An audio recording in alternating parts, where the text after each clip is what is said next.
Tony doesn't care about the camera. He just said it's not part of it. All I can tell you is you can't make this stuff up. Well, Right? All this stuff that we're living through, it's like, seriously? Like, I got 4 brothers. My youngest brother. All right, it's 7:30, so I'm going to call to order the March meeting of Rose Valley Borough Council.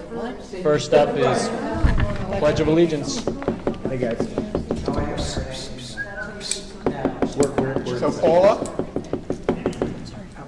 I pledge allegiance to the flag of the United States of America, and to the republic for which it stands, one nation, under God, indivisible, with liberty and justice for all. All right, first on the agenda is approval of the minutes for our February council meeting. Paula distributed, or Bill distributed those meeting minutes. Is there a motion to approve those minutes? Is there a second? Second.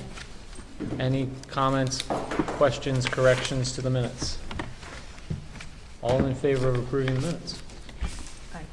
That carries 7-0. All right, first up here is approval of some alternate solicitors. I think we only need to do one of the two. We were originally thinking that Mr. Smith would still be convalescing and not with us, but his absence the last couple of months to deal with the things that he has gratefully made it through highlighted the need to have an alternate solicitor in the event that something were to happen. And we also need an alternate solicitor in case there's a conflict. So the reason that we had 2 here was we were going to approve Bob Scott to be the alternate solicitor, but Bob Scott also represents the school in Rose Valley. So we were then going to have Carl Ewald be our solicitor for this application. Since Guy is back, we no longer need to do that, but we should still appoint, in my mind, an alternate solicitor. So there is a letter in your packet from Bob Scott laying out the terms of what he would charge to be our alternate solicitor. And so is there a motion to approve appointing Bob Scott our alternate solicitor? Is there a second? Second. Any comments, questions, concerns with that? If you wouldn't mind just taking a minute to just let us know sort of your background with doing That's no municipal problem. work, I'd love to hear that. So these are the guys from SRV. Oh, I'm sorry. Bob Scott is the solicitor for a number of municipalities, including Nether Providence, Swarthmore Borough, Lansdowne. He's got extensive Okay. municipal experience. Okay, great. Yep. Bob does our property law. I think Got it's it. fantastic. Got it. Okay. And Bob represents the school, as Matt just said, in dealing with a recent issue with the school. Bill and I negotiated directly with Bob to resolve the issue. I mean, it was a friendly negotiation. It wasn't adversarial or anything, but it was each representing a different interest in terms of getting the results. So he's got familiarity with those values in the school and those. Fantastic. Any other questions, comments? So this is at an hourly rate, so we're not paying anything up front, Correct. and we're aware of the potential conflict under certain circumstances. Correct. Because that's a continuing representation of the school at Rose Valley, and so he would be conflicted out on anything that was adverse, Right. because they're both current clients, Right. to the extent he was brought in. Right. Okay. All in favor of the motion? Any opposed? That carries 7-0 as well. And then we'll just table or not take action on the letter from Carl Ewald. So that brings us to public comment. Is there anyone here that would like to address the board? Go ahead, Cindy. I'm Cindy Halston over on Price's Lane. I'm only followed a tiny bit about the LNG in Chester, and some of the other townships have like taken a stand. So do you understand my question? Nope. Sorry. I have not been following it. The liquid natural gas, and there's a group that's fighting for, for Chester with this, because they want to open up a thing there. Other townships, I've just peripherally read, have taken a stand against that. Is this a pipeline? Yeah. What was that? It's a pipeline So for I didn't natural, know- a natural gas pipeline. Right, so I didn't know if the EAC had been bringing it to your attention, or if you were gonna follow what some of the other communities are doing. Is this the pipeline that the state authorized for fracking to deliver natural gas I to? don't think so. No. The pipeline's built, it's up and running. I think what Cindy is talking about is a facility, I don't know if it's Marcus Hook or Chester, that would store liquid natural gas to be shipped. But it's liquid natural gas that's being delivered by this pipeline. I don't know if it's being delivered by I that don't pipeline or not. believe this is related to the pipeline at all. I think they are separate entities, and this is one in which I need clarification. the purpose of this I LNG know. business in these communities is there would be a great deal of liquid natural gas being stored and then shipped out. Now, that's as much as I know about it. I don't know what communities are affected. I don't believe any of it goes directly in the confines of Rose Valley, but I don't know the alternates in terms of where it does go. It was a hotter topic, I think, about 6 months to a year ago, and then it sort of died down for a while, and this is the latest I've heard about it. Well, maybe we should look into it and, agree, since we don't seem to know. I can't hear a thing. Sorry. It sounds like I would like to look into it and at least learn about this and see what effect it might have on Rose Valley, and ask that the EAC take a look and, well, just, read an article. I mean, I attended a Zoom meeting about it, but I was on Amtrak, so, but, it's just, other communities are taking a stand against it. So I didn't know if it had crossed the radar. I don't know if recommendations about that would come through the EAC or. Right. I don't know what it is, so. Well, I the don't understand. the EAC has not had it, the EAC has not had that issue presented to it. And Well, I will get my question more fully beefed out, and I'll present it again. Authorize the EAC to look into it. well, if your question is, are we considering it, the answer is not They yet. couldn't do it on their own. But if the question is, will we support it, They, I don't know what we're being asked to support. not for a project like this. where I'll there's get my gonna be facts together, Oh, but vote on if I recall, like Nether and Swarthmore all like issued statements. Well, that's great. supporting That's, Chester. And I just didn't know if the borough, if it had been asked about it. We haven't. get the statement. We now have, so let's take a look at it. Yes. It's the first we've heard of it, so we'll take a look at it. It seems to be a proposed terminal for liquefying gas out of the Marcellus shale line and then liquefying it and packaging it for export. That's what it says. And it also says that it's potentially stalled. So we can look into it. I'm not familiar with it either. well, the EAC is happy to look into it, but we have to know what we're looking into. So if you would be willing to attend our EAC meeting on March 24th, or send me stuff in advance if you're not able to, so I know exactly what it is we're supposed to look into, that would be helpful. And maybe also if we get those statements that may clarify what the concerns are. We'll put it together. The 24th of March, you said? I think that's the fourth Tuesday of March. Yeah, I think. It is. Yeah. That's when we meet, the fourth Tuesday of every month. Okay. Okay? Okay, there's a stockholders meeting for the pool that night. I know. But if you give it to me before that. Thank you, I'll get more information. Thank you, thank you. Okay. Any other public comment? Okay. I'm going to suggest that we go out of order here to get our guests from the school in Rose Valley out of here instead of having to wait. So we'll move to planning. Shannon? Great. So, last Thursday, we held a planning commission meeting to hear from our friends from the school. Last year, they presented plans for a second GUR on the property, and we had an extensive conversation about placement of that GUR. I know Bill's been working with you since to come up with some other options. I think we even discussed some options that night in May. And then last week, they brought forward the plans that you see here. And we discussed the placement and sort of status on different reports, you know, from the county, from Matt Hoopman. And ultimately, we moved to have a recommendation with stipulations brought to the council tonight. And I don't know if you want to kind of quickly show sort of the adjustment that was made and the, you know, where you are in the process, and then we can get on to the recommendation.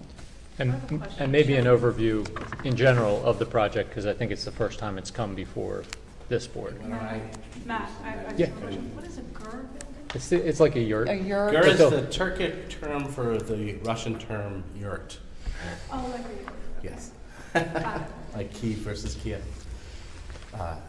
So yeah, so thank you. I wanted to first, you know, it's been a journey since the last meeting. You know, Matt, I wanted to thank you for being willing to work with the school at the last meeting. You know, we got stuck on the slope and the parameters of that. So I appreciate the council being willing to work with the school. And I really appreciate the members of the planning commission and Bill being willing to come out to the school and partner with the school and see what's going on and advise us. So I think we've really come a long way, and we have a plan that I think meets everybody's needs. It's just a wonderful partnership between the Borough Council, the Rose Valley Borough, and the school. It's two oldest institutions, and the Agro Theater. So it's really a wonderful thing. I've been thinking a lot about it, and in council with Bill, you know, I think full transparency and partnership is what's needed here. So in that spirit, like I did at the Planning Commission last week, I'm going to share the school's a copy of the school's campus master plan, and also I've sent Paula a PDF version of that. You're welcome. She can send that to you if she has not already.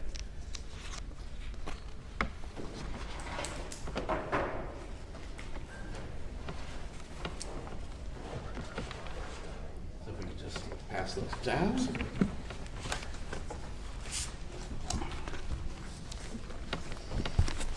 And then the last piece is some public comment at the planning commission meeting.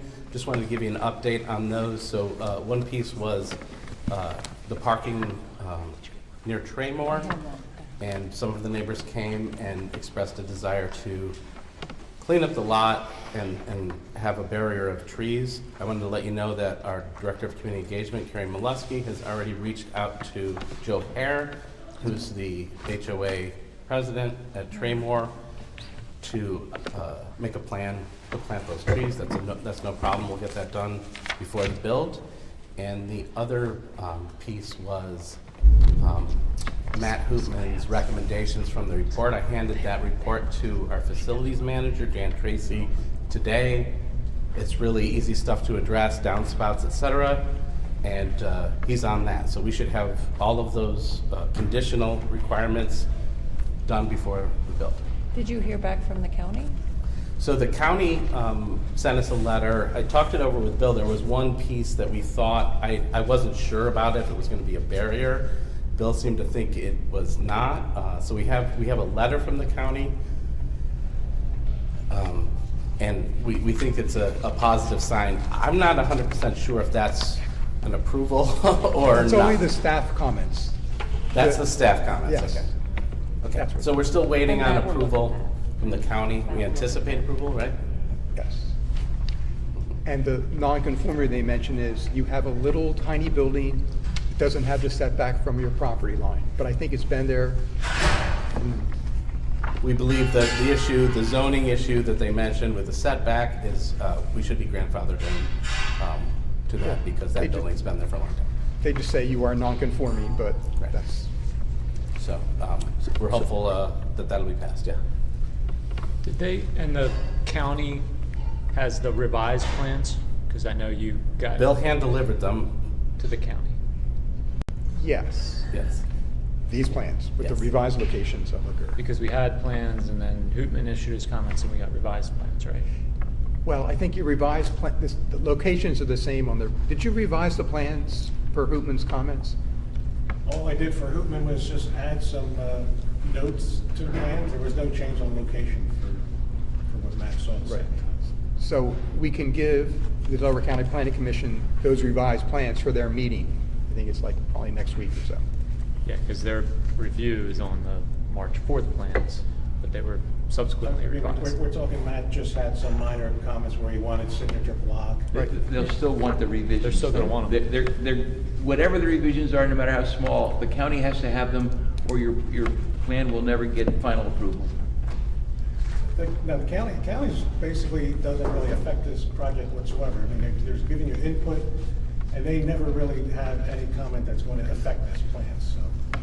I mean, Right, but you can I've give had them the enough plans. Experience with that. Now, Matt. Yeah, no problem. I mean, Matt is basically going to be your eyes and ears as far as making sure that these minor comments are addressed, and that's the way my understanding would be, is that the county's really not going to look. Right, but it doesn't hurt to give them the revised plans. Bring them up to date, give them everything that you got. It's okay. I mean, I can send it to them, but you know, the county doesn't look at it again. Once they look at the one view, they're done with it. They don't keep reviewing it. Well, they haven't had their meeting yet. They haven't had their official meeting I'll yet. copy you with a PDF, but I've been doing this long enough, that they don't keep reviewing and reviewing. They make their one review, and then they're done. That's a good segue. Let me switch over to you, Al. Alex Rodriguez is from Catania Engineering. He's been working with the school, so we've been working with Wythe McTavish Architects, Catania Engineering, and RC Titter on this project. And Alex has been kind enough to join us, so I'll turn it over to you again. And again, thank you. What are you asking us to do tonight? We're requesting a conditional approval for land development. A conditional approval? Right. What does So- that mean? It would be So a final, basically- it would be a final approval subject to the conditions we impose, and the planning commission recommended granting that final approval subject to 3 conditions, which we can talk about.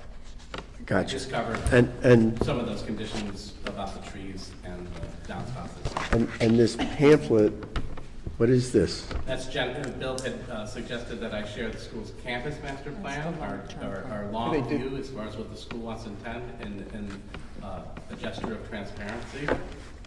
But we're not voting on this or doing No, anything no, about no. this. Okay. That's just to inform you. It's so informative. the Council is aware context. of what the school, so none of these proposals over the next 10 years come as a surprise. Thank you. So the only thing that we're considering tonight is this yurt, or GUR. Yeah, Right. whichever. Okay, thank you. Just trying to get the landscape here. I have a question. I'm curious about what you're doing with the rainwater, but I don't want to take everybody else's time. But That's what this is about specifically, and actually, we haven't submitted the permits for the building yet. This is for the site plan that Alex developed, and that is about that's in this- water management, yes. Stormwater management. That's so what, I that's just what came- we're getting. I'm curious about that issue, so That's right. I'll read this one carefully. So basically, you know, the footprint of the building, or let's go with what this plan is showing. The left side of this plan is the creek, right along the edge here. And then this is the northern property line of the school. So you have the Grace Building, that's the closest to Sir, the the creek. people behind you can't hear what you're saying. I'm sorry. This is the northern property line of the school property. The left side is the western side, which is Ridley Creek. We're showing some of the existing buildings on the campus, which is all basically on the northern side of the campus. And the 2 buildings that is closest to the creek, you have the Grace Building and the Woods Building. Those are 2 buildings that are there now. And then there's an existing basketball court that's existing here. And then just off of that existing basketball court is where they already built the first GUR, and that was under a grading plan. We are now showing a proposed GUR number 2 that's going to be tucked in within 25 to 35 feet southwest of those two buildings, the Grace and the Woods building. The original plan approximately a year ago was basically the location of the proposed GUR was right around where my pointer is. And then where my pointer is now is pretty much where we shifted the new GUR location closer towards the Woods building. So the way this building is constructed is it's basically almost like a glorified deck. You're gonna have a whole bunch of small little footings for posts, like a deck would have. And then they build a platform out of a wooden deck. And then the GUR itself is like a prefabbed structure that they put together on site. So there's no grading whatsoever that's needed for this project. And if you look at the existing GUR that's out there now, it's an elevated structure that is basically installed without any need for trying to regrade the site. They have steps that go from the ground up to the building, and then there's a wooden platform walkway that you can get through there. So basically, this new GUR building will also be part of that elevated path to get to it, and it has steps. So they also were considering trying to put a future GUR number 3, which we're showing outlined over here.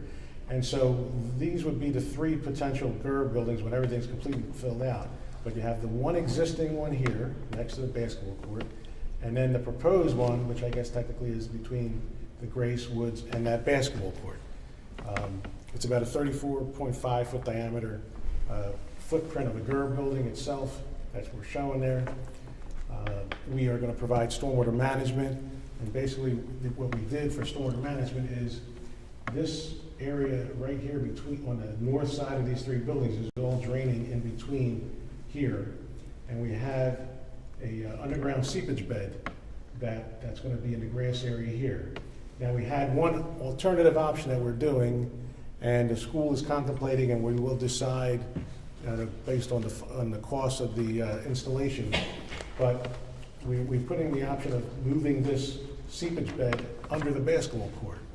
By doing that, they can possibly, the funds are available, take advantage of replacing the basketball court. The court itself would be replaced with a pervious asphalt, so you wouldn't have any more runoff from the court itself.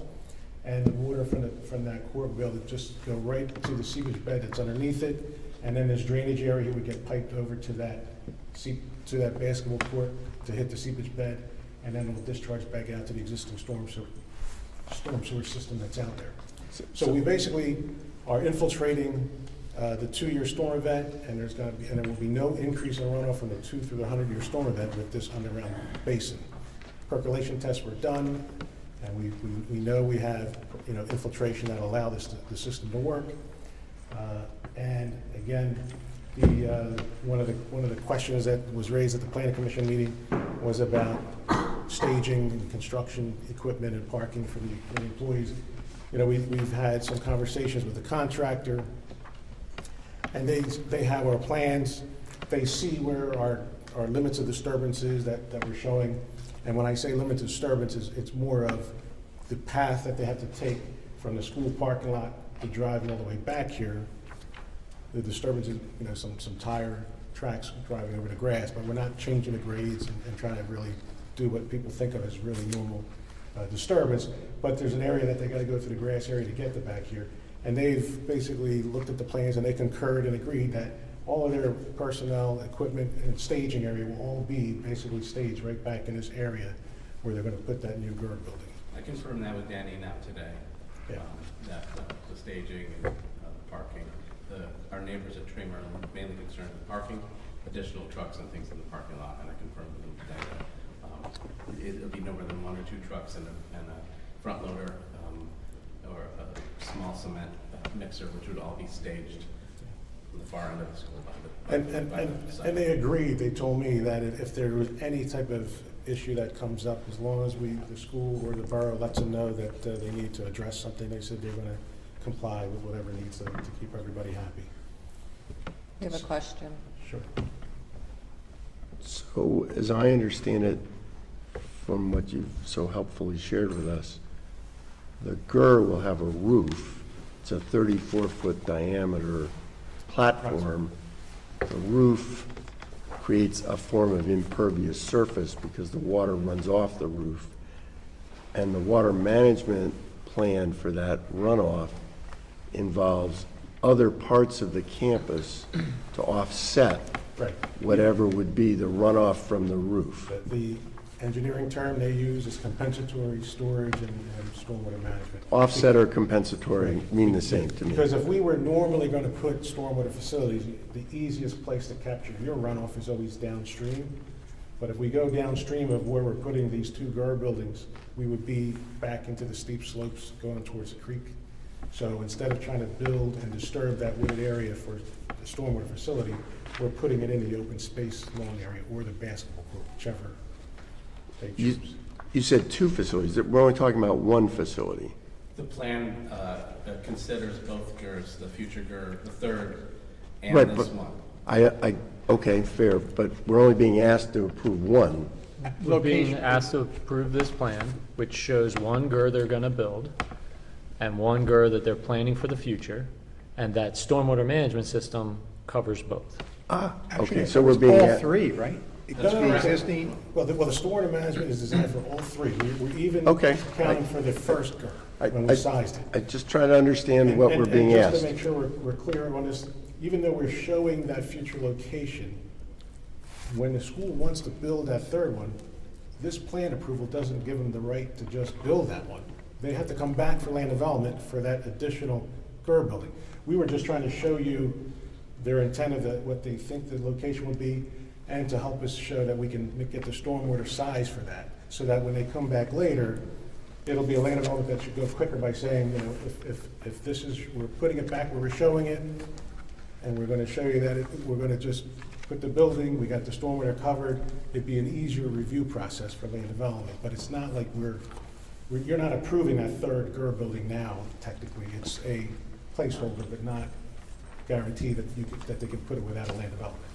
And just so there's no confusion, because I handed out the campus master plan, that campus master plan was developed prior and it doesn't show the same, we've adjusted our plans based on borough feedback. So what you're gonna see in there is slightly different than what we presented, just so you know, we have to go back with the architects and revamp the design. So I know the members of the EAC have given a lot of time and energy to stormwater runoff.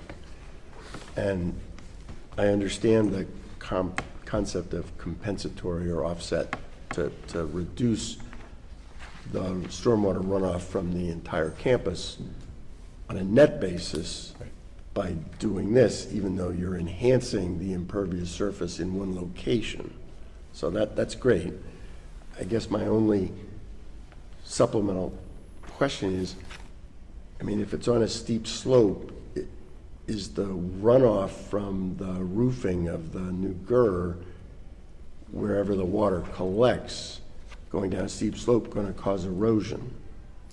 No, there's already one now, and there's no erosion from that one. So the second one is roughly the same size, and they're not like.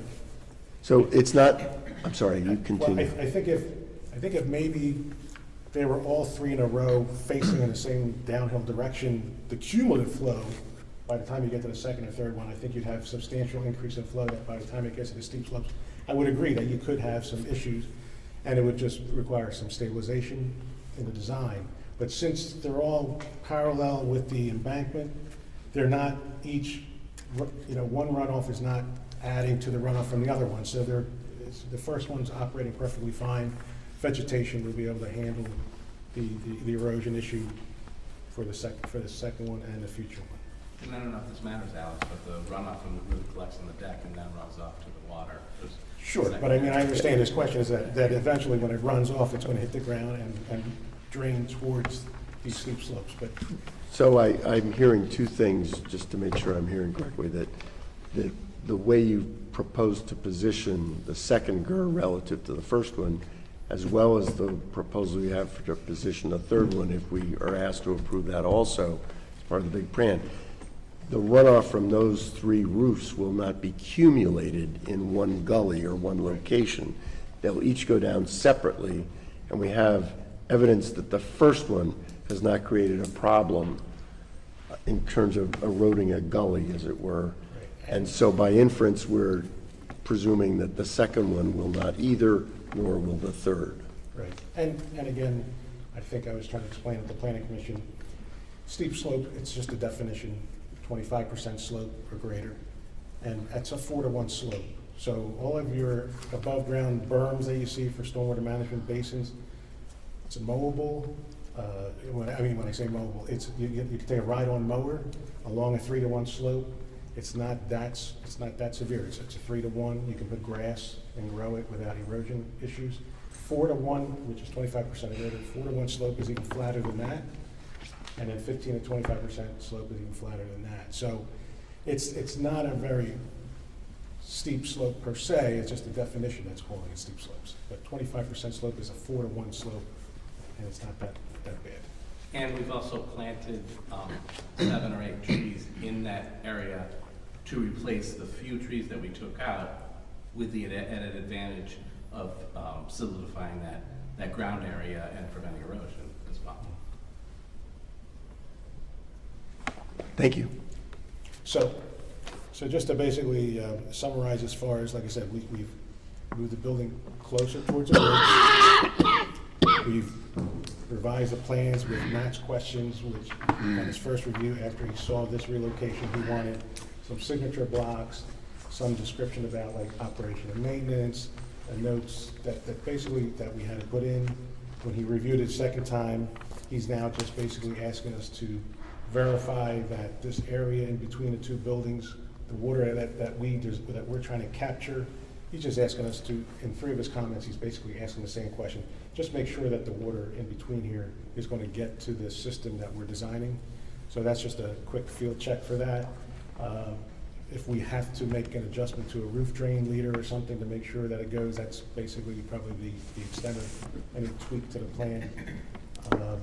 And then everything else is basically, there's like an operation and maintenance agreement that the school will get involved with, which is a legal issue after the plans are approved.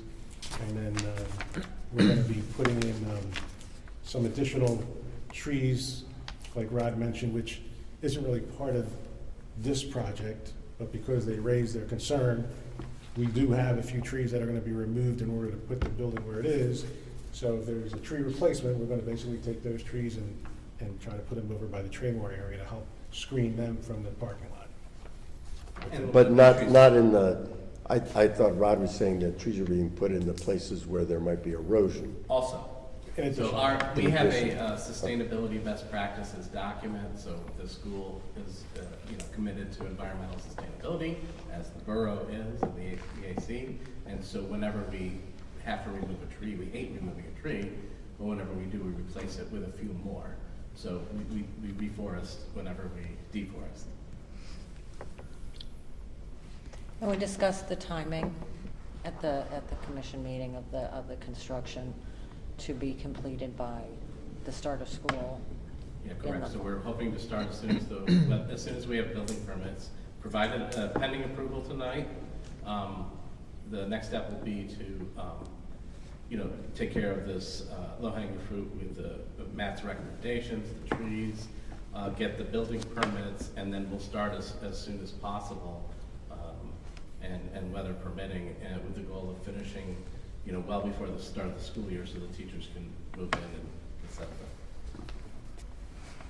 Any other comments or questions? I just have a question outside of the environmental factors. Is the original yurt or GER that's here, is that serving as a classroom? It's a great question. So currently, serving as a classroom for our 5th and 6th grade students, we fundraised for it, and the donors, the intended purpose of that building is a library. So the school grew by 37 students, 27 students, and we had to commandeer the old library, which was in the chip building. And we took all the books and put them in storage. So now the intention of this GER building was to be a library. We had another uptick in students. We put them in that building temporarily. The purpose of this classroom is to house those students so that we can reclaim the original GER building as a library. Get those books out of storage. Get the kids, a nice library for themselves. So that's what's going to happen by the fall. Okay, thank you. Yes. And the second GER, unlike the first, will have plumbing because it's Yes. properly going to be used as a classroom. And it needs Kitchenette, bathrooms, cubbies for the children's clothes and things like that, a bathroom off to the side, and a larger deck. It's a real cool design with row mechanics in the deck. And you'll see in the campus master plan a lot of these kind of ropes courses and forts and things, around the trees, right in line with SRV ethos. Any other questions? Any other comments or questions before I ask for a motion? Okay, so what I'll ask for is a motion that is consistent with what the Planning Commission recommended that we grant final approval to. And so is there a motion to grant final approval to the most recently revised plans from SRV for the GUR project, conditioned upon, 1, addressing any comments received from the Delaware County Planning Commission to Matt Hootman's satisfaction, 2, addressing the comments Matt Hootman provided in his March 5th letter to his satisfaction, and 3, providing a landscaping plan that satisfies Matt Hootman and depicts replacement trees for the GUR project, adequate screening for the SRV parking area adjacent to Traymore, and a designated area for contractor staging and parking during the GUR project. So, Is there a second? Second. Any comments or questions on the motion?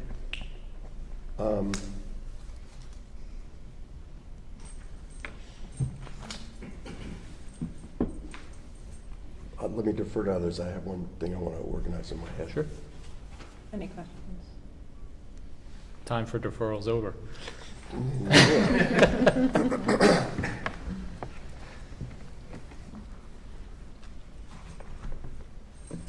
Fine. Okay. All in favor? Any opposed? That carries 7-0. Thank you. Really appreciate it. Congratulations. Exciting. Great work, everybody. Good luck. Yeah? Good luck. All right. Oh my goodness. That takes us to Environment and EAC. Leonard. Yeah. There's a motion, there's an item for you. Oh, right. I have to do work. Okay. Let me see what that says. Really clearly. Hey, guys. You're gonna wanna move away from the. You guys, excuse me. Cindy and Alex, can we have you, move out of the camera? The whole borough is You're welcome to listening your discuss, just conversation. head that way. No, those are yours. We have one item on the published agenda to have a vote regarding the approval of a landscape architect to prepare construction bid documents for the borough for its MS4 stormwater management project. The EAC received a number of bids and recommended, or does recommend to Borough Council one of those bids, which was for $4,160 for a combination of preparing the bid documents and also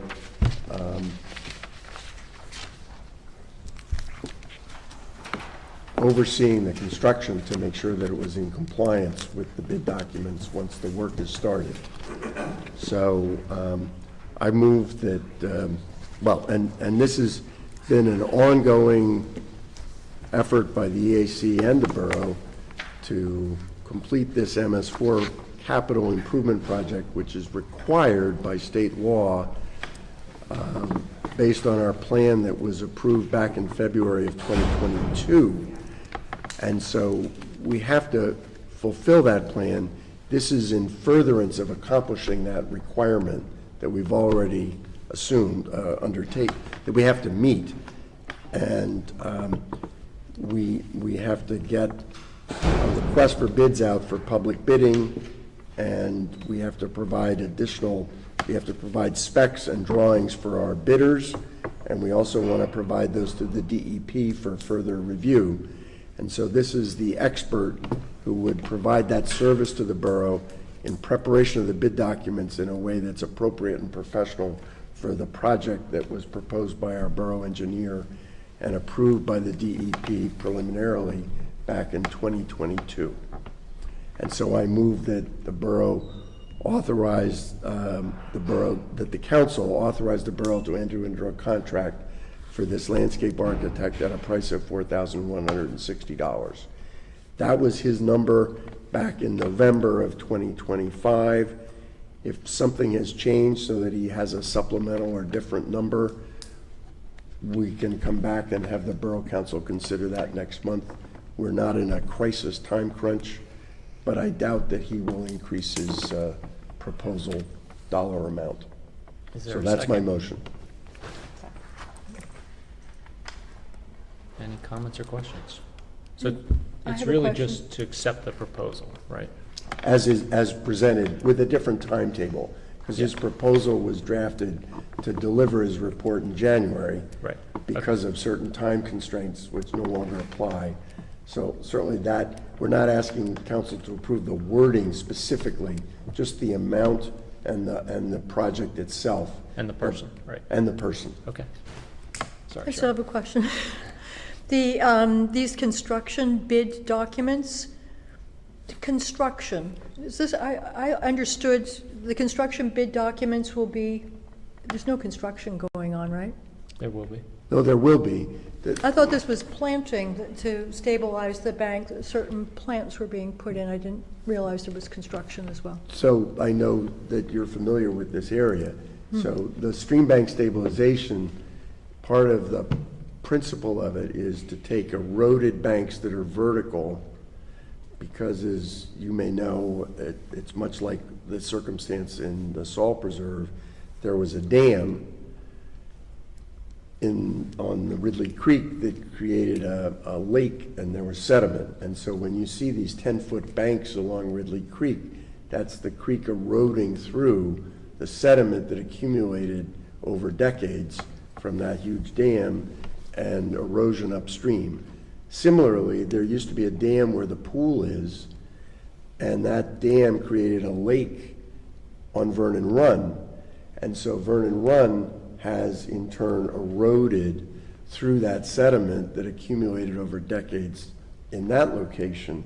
And so the banks tend to be vertical, and the stream bank stabilization requires construction in the sense that they have to bring in earth-moving equipment to make that a graded bank instead of a bank with a 90-degree cliff. So they're not actually constructing something, but they're going to use construction equipment to move To dirt. regrade it Yeah, so that to it's a regrade it. shallower. Okay.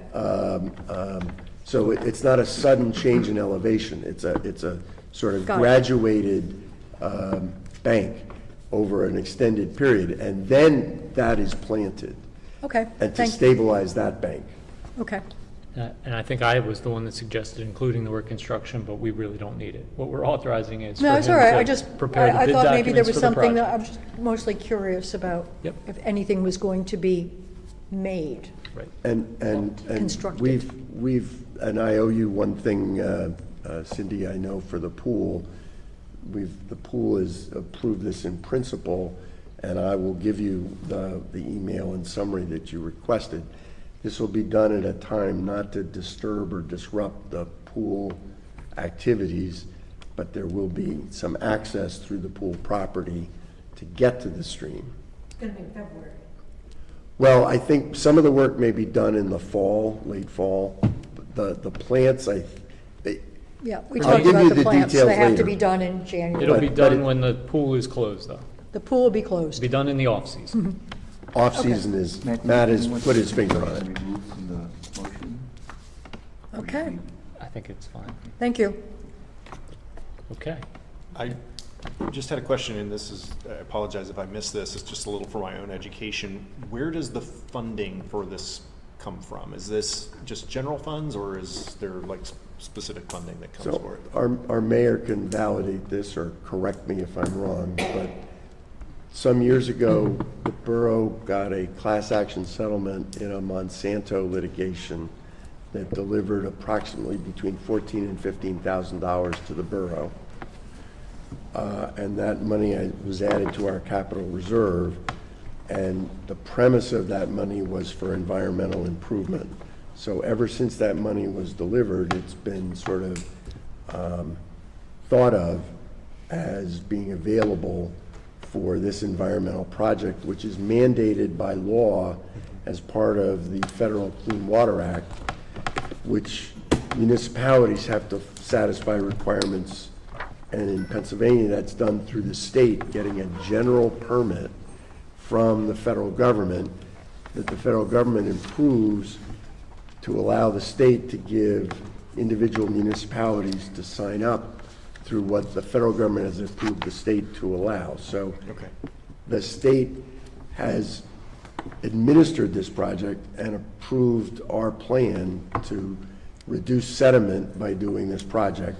So and the project was estimated in 2021 as part of our MS4 plan to cost in the neighborhood of $30,000. So approximately half of that, now prices may have changed, but half of that was contemplated to come from this Monsanto settlement. And the remaining half, if there are grant funds available, certainly would be happy to look into that. But it's a burden on the municipality to pay for itself if it cannot find funds elsewhere. As a matter of state law that we signed up for to be a part of this permitting program. The option to being a part of the state's permit and fulfilling the requirements in that, called a general permit, is to get a private permit directly from the federal government, which is a layer of complexity that our borough engineer does not recommend. Sure. Okay, thanks. And I would just mention, we are going to make money on the Long Point Lane road replacement, and that can help pay for this too. My question was more just understanding in general what that type of a project, if that's just considered a capital project that comes out of capital funds, and it's great that we've got a source of money that came in for that. It really just more of a general question. Right, and I asked Paul to look up how much the Monsanto settlement was, and it was $17,414. I'm wrong on the numbers again. I will add for your information, Tony, and for everybody's information, this is going to be a regular event every 5 years as a matter of the state's compliance with the Clean Water Act in its present form. Every year, the state, as part of its general permit through the federal government, requires a capital improvement project. Once every 5 years. This is a condition of our current MS4 general permit from Pennsylvania DEP. Right. We're going to have to renew that permit in the next year or two when they reissue a new general permit, because they're only good for 5 years, and we'll again have to do a capital improvement under that permit. We're not sure yet what it'll be, because we got to see what the final permit looks like to decide what kind of project we want to do. But to Leonard's point, this is something that we'll be doing every 5 years, once every 5 years. And it's a burden on the state requires a certain level of a project that they approve to meet the requirements, whatever that costs, it costs. And then the municipalities all over the state of Pennsylvania, all of them that sign up for this, which is virtually all of them, the money has to come from somewhere. Got to figure out where it comes from. Exactly. Okay, that's great. Thank you. I appreciate that. Any other comments, questions? All right. Motion's been made and seconded. All in favor? Any opposed? Carries 7-0. I know everybody likes to hear me talk, especially when my voice is fairly audible, so I'll only carry on for another half hour. That's a joke. The EAC is having its Free the Trees event on April 11th, which is a Saturday, and a rain date of April 12th.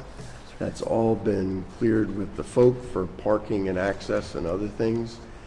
I've said this before, but for the first year, we're inviting residents to request help with removing ivy from their trees on their own property, because so much progress has been made on either borough property or the property of our nonprofit organizations within the borough.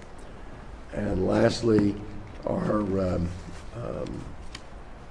native plant sale, which is a wonderful event and gets bigger every year, is going to be on Sunday, April 26th, starting late in the morning In the past, it's been on Saturdays, but there were scheduling issues, so it's going to be on a Sunday in the pavilion.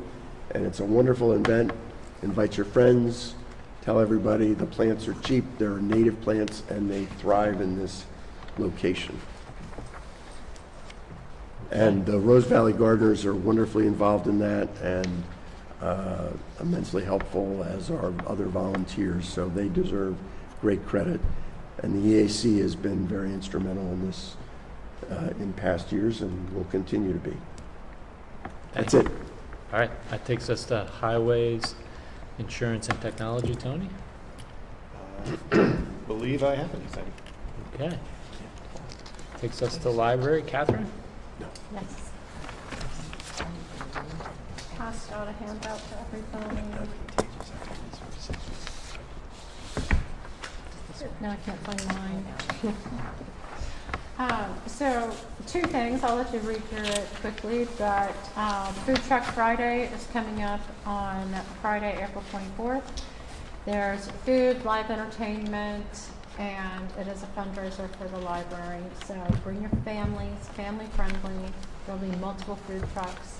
And also anything during the month of April, donations will apply to the library through Delco Gives Day. And Delco Gives is May 6th through 7th, and it runs for a 24-hour period. That's why we have the two dates on there. There are ways that you can donate. So if you're thinking about donating to the library, by all means do it in April and May because they really get almost double the funds, and they're entered into things to win based on how many donors they have. And then the other thing that is really terrific is that the elevator has been repaired in the building, which is terrific, and the sump pump has been installed in the basement. So the kids' bathrooms are redone and clean and dry. And the other thing that I just wanted to mention is that we are having several members rotate off the board at the end of this year. So we will be looking to get probably 4 to 6 volunteers next year for the board. So anyone that you know, reach out to me, let me know, or reach out direct to the library if there's someone that you can push our way. That's it. Thank you. Thanks.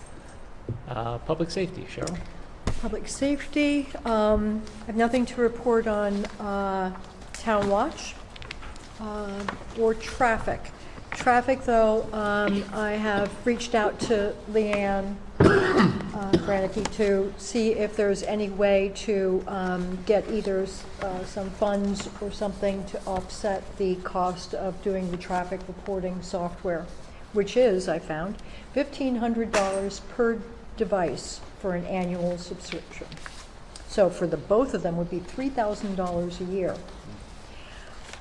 From my reading, this is a state road? Yes? Absolutely. Okay. So maybe the state or county have some, I see that in the All Traffic Solutions website, there are some congregates of people that subscribe to services. And anyway, maybe I'll hear something from Leanne, but we'll report on that in coming months until we have that again. But Yes. what does the software do as opposed to software- downloading the data? Right. The data is available locally within the machine, perhaps, to be determined. But the way that we have gotten, the only way that we have gotten data out of it was that the data is transmitted from the devices to a cloud service that allows you to do reporting from their website. It's a web application. And what is it are you recommending? There's a choice. We either pay $3,000 or we see if we can do it ourselves by downloading it somehow. Is that right? Yes. What I don't know is whether we can do it ourselves. So I think in the last meeting I said I would wait until the weather broke, and it has broken, but just. So that is undone.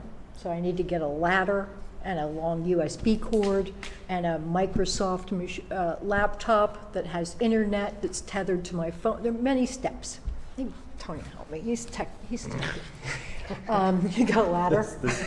This setup is as far as I got. So I don't know that we can do ourselves, but I will exhaust that. And if we can do it ourselves, then we can talk about how often that needs to be done. It might be quarterly or semi-annually, or once a year. Take a look, see how we're doing. But I don't expect it's going to be, I'm not volunteering to do that on a monthly basis. Nor am I asking that we spend $3,000 a year, because I don't think that there's value in that.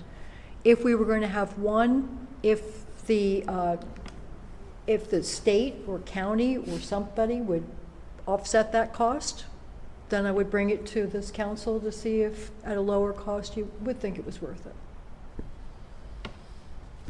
So I thought that reporting was fun. I enjoyed that, so I miss it.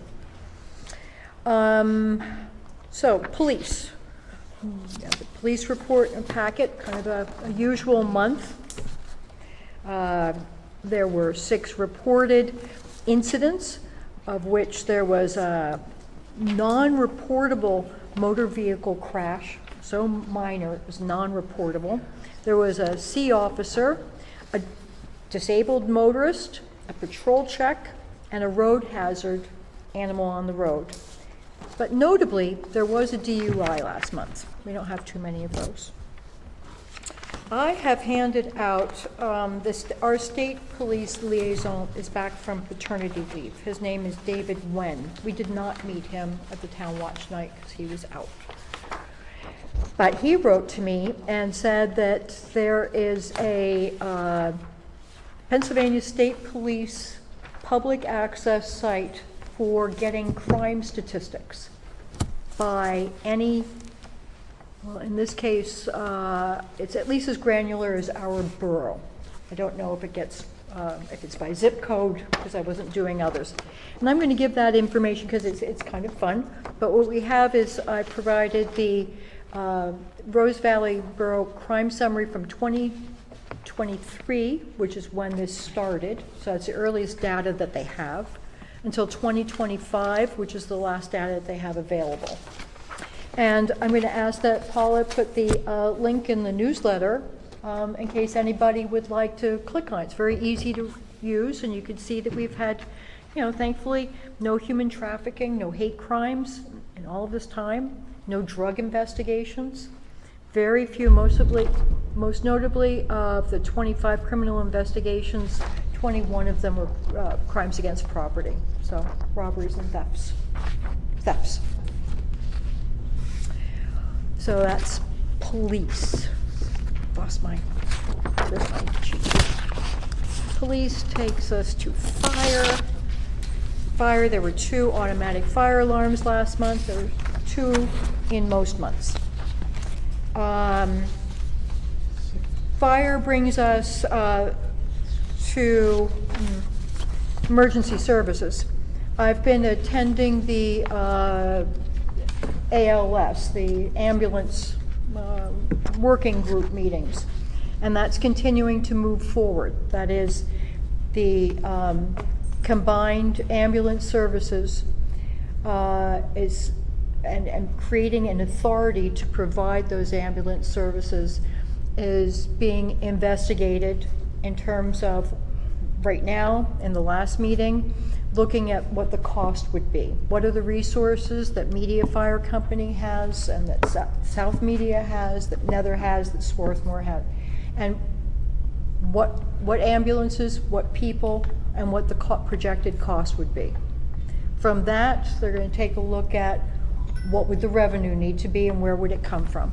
So it's still in early stages, but to know that it's coming along, and I expect in several months there will be the beginnings of a public comment period. I'll let you know as soon as I hear that.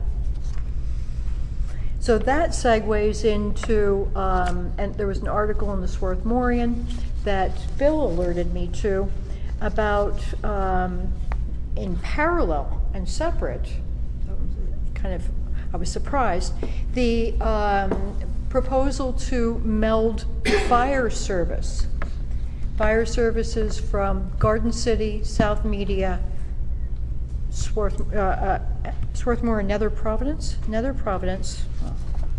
Swarthmore, Garden Swarthmore, City. and Garden City. The takeaway message is that they would do well to combine some of their resources, and that perhaps Garden City is understaffed and has had some problems. Garden City is not sure that they want to join in. South Media. South Media is not sure they want to. Yeah, South Media is, I'm sorry, is not sure if they want to join in. So there was spirited discussion in the Swarthmore about that. And this is happening at a time, I mean, it's just interesting that the fire services are thinking about combining, when in the same firehouse, the ambulances are way ahead, and they're, very interested in combining, but not the fire trucks. The fire company, only Swarthmore has ambulances. Garden City and South Media don't. That's right, they don't have ambulances, so they're not. Anyway, and I also thought it was interesting that, the fire companies are really have a lot of financial problems, and that volunteer firefighters have fallen from 360,000 in Pennsylvania in the 70s to about 30,000, so 90% reduction. Most of that happened before 2000. In 2000 there were 60,000, and now there's 30 to 38,000 volunteer firefighters, which make up 90% of the firefighter workforce. And that's unusual. National average is 70%. So we live in a state where we don't pay firefighters, and there are fewer of them volunteering. So I think this is going to be Day of reckoning is coming. The day of reckoning is coming. And there's going to be. And they're aging, the ones that are there. If you look at the various fire companies, you will see that it's a pretty gray group at the moment. They're just not getting the young people for a lot of reasons that article explains. Yeah, so it's coming, and it's going to be a cost on all of us for a service that we've gotten for free. It's already a cost in Swarthmore, and that's really what precipitated these conversations, because Swarthmore's had to hire drivers essentially to staff their trucks in case calls come in during certain periods of the day where they're not going to have drivers otherwise. And so it's a several $100,000 line in their budget. Yeah. That's it. Okay. We already handled planning, so that takes us to finances.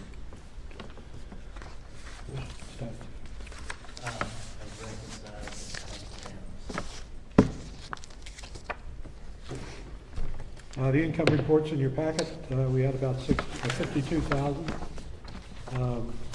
in real estate taxes, 3,100 in real estate transfer taxes, $3,870 in cable TV franchise, and $590 in building permits. I just have one question before we go on. Budget versus actual, it's in our folder. The actuals are year to date, is that correct? Or is it monthly? I think the year to date. Year to date, okay. We had no unusual expenses really this month, with the exception of having to pay our insurance liability. And I don't know whether you want to talk about it, Joe, or I should just give a brief note. We received word from Chip, our broker, that the increase in the insurance has been up almost 10%. So it's up to $15,303 for the casualty and liability insurance. And it was in the $14,000 range last year, so that's, a bit of an increase. But otherwise, most of our expenses were routine, and the checks are signed. And this is insurance for the boroughs? Yeah. Liability and casualty. Did they give any indication why the rates are going up so much? Overall, all insurance rates are up.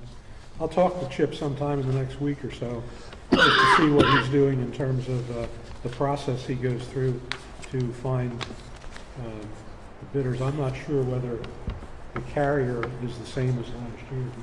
Do you know? I know there's been a change. Yeah. Chip's company is like merged with another company, so, He's a broker though, isn't he? yeah. Yeah. That's So I not, would assume he's looking out for our best interest. Yeah, I think he is.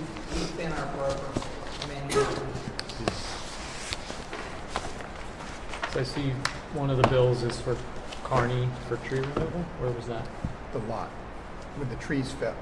Big tree During the fell and hit the two storm. cars in the Borough parking lot. Yeah, yeah. Okay. Yeah, the snow created a lot of conditions. We had the limb that came down on the Borough parking lot, and then there was a limb that came down along Point Lane. But we haven't got the All bill for related that to yet. snow. But this was from the windstorm. Oh, and We haven't got the snow stuff yet. Right. Okay. Is there a motion to approve the bills for payment? So moved. Any comments, questions? oh, I was a second, I guess. Was I a second, or somebody seconded that? Cheryl moved. Do you want to be the second? Okay, sorry. All in favor? Any opposed? It carries 7-0. And we have one other item, which is the repayment. Oh, yeah. We borrowed $29,000 from capital reserves last month, or from Highway 8, to fund Highway 8, and we need to repay that. So I move that we transfer the $29,000. Now that we have tax money coming in from Highway 8 back to capital reserves. Okay. Is there a second? Any comments or questions on that? Sorry, the repayments going from what fund to what fund? From Highway 8 to capital reserve. Okay. All right. So capital reserve was, Highway 8 was refunded was funded from the tax money and now can repay the loan to capital reserves. Well, From capital reserves. actually, we get a payment from the state, the liquid fuels account. And it came in at you don't see it on your status of funds. You won't see it until next month. But it was around $29,000, and that's what, so now the Highway 8 fund has $29,000 money, their money from liquid fuels, which means the $29,000 that we borrowed from capital reserve before we got that liquid fuels money, we can pay it back. We can take that money and pay it back to capital. So this isn't revenue from real estate taxes or anything No, else, this is the liquid fuels money, tax. the money that we're gonna be using from Highway 8 to repay capital reserve is our liquid fuels payment that we get every year. And you can see it on the budget versus actual. It's $29,699.35. So it's enough to pay back the Yeah, that's in, $29,000. that was not on your status funds. You'll see that next month. Okay. Motion's been made and seconded. All in favor? Any opposed? Carries 7-0. Takes us to manager's report, I have no report. mayor's report. I'm just glad to see G. Guy Smith is back at the Well- table. Yes. I was a little worried when he said, I fell and broke my hip, and I have a number of other things going on, On top of the other things. Yeah. but I he have looks my great. I have my driver here. He came all the way in from Austin, Texas to get me to this meeting. High-priced driver that he is. That's a high-priced Uber. My son's in the back, that's Chris. I have no report. All right. Is there a motion to adjourn? I want to debate it. I'm not asking for questions. All in favor? We are adjourned. Okay, good deal. Yeah.